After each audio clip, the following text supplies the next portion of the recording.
Good morning. It is Sunday. It's the Lord's Day, and it's the 2nd of February. And our reading is from Psalm 3, 2 to 3. Many say about me, God will not deliver him. But you, Lord, are a shield that protects me. You are my glory and the one who restores me. Now, of course, this is David talking to God, and he had his share of enemies.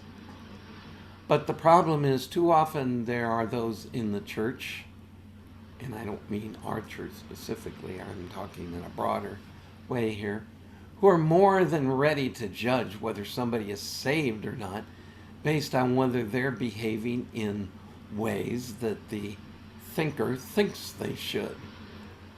And the problem with that is we can't judge anyone's heart.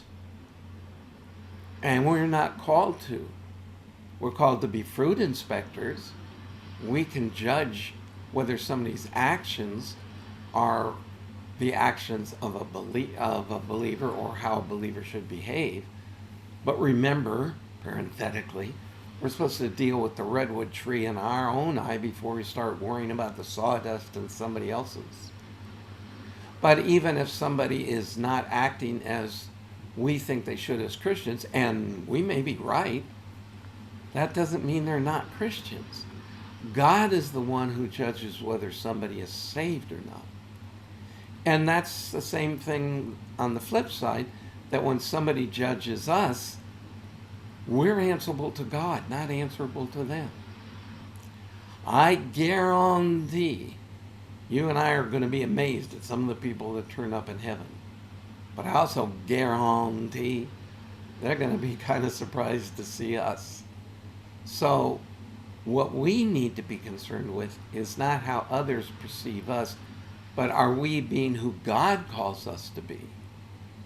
Because then those who are seen with his eyes will see us struggling like we all do, but endeavoring to be who God's called us to be. But in the final analysis, it's wanting to him say, well done, that we should be concerned with. And when we are, we'll be the ambassadors for his kingdom that we should be, rather than being concerned about which way the wind is blowing. And from behind me, it seems to be blowing in that direction. But rather, which way the Spirit is blowing us. And so, have a day focused on who does God want you to be. Be in fellowship with others. I hope you are able to be in church today. I know at least in ours there's been quite a bit of illness. But I hope you're able to be there. And if you are in ours, then you'll be able to participate in communion. So have a spirit-filled day. Have a godly day with other believers. And I'll see you again tomorrow. Lord bless.